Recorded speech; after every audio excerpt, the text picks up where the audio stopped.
ओम शांति। जिस प्रकार एक घर में रहने वाली सारी आत्माओं की सोच घर का वातावरण क्रिएट करती है, इसी तरह हमारे आसपास गली मोहल्ले में रहने वाली आत्माएं वहां का वातावरण क्रिएट करती हैं। अतः यदि आप ना चाहते हुए भी किसी विकार के वशीभूत हो रहे हैं तो वहां का वातावरण चेक करें और स्वशक्तिकरण के लिए उसे बदलें।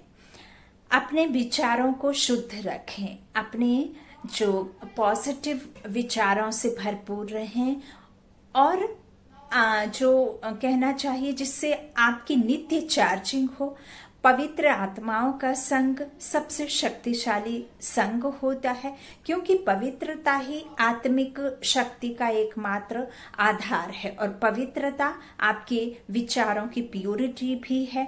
आपके जो अंतर्मन में नकारात्मक सोच चलती है उसे भी आपको बदली करने के लिए आपको चेक एंड चेंज करना पड़ेगा कि आप नेगेटिव में ज्यादा रहते हैं कि पॉजिटिव में ज्यादा रहते हैं। यदि आप पॉजिटिव में ज्यादा रहते हैं तो आप में पॉजिटिव ही आएगा, और यदि आप नेगेटिव में रहेंगे तो नेगेटिव ही आपके मन में आता है। तो इस तरह से जो आत्मिक शक्ति का आधार है वह सिर्फ और सिर्फ आपकी प्योरिटी है। वह चाहे विचारों की प्योरिटी हो और चाहे संग की प्योरिटी हो और चाहे आसपास के वातावरण की प्योरिटी हो। जैसा वातावरण होता है वैसे ही आपके ऊपर वो हावी होता है। तो एकमात्र साधन प्योरिटी है।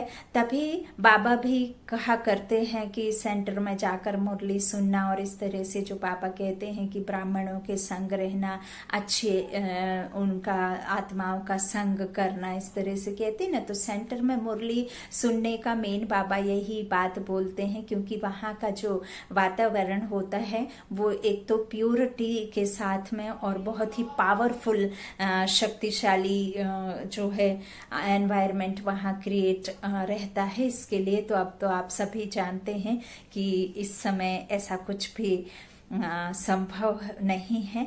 तो इसीलिए अब घर घर बाबा ने सेंटर, घर घर मंदिर आप सभी जानते हैं खुल चुके हैं। तो अपने घर का वातावरण चेंज करें और अपने जो स्वशक्तिकरण के लिए खुद को बदलें अथवा अपने शक्तिशाली विचारों में रहें, और अपने घर का और आसपास का वातावरण और इस विश्व का वातावरण अपने शक्तिशाली प्योर संकल्पों के साथ में जरूर आप इस संकल्पों के साथ, श्रेष्ठ संकल्पों के साथ टिके रहिए।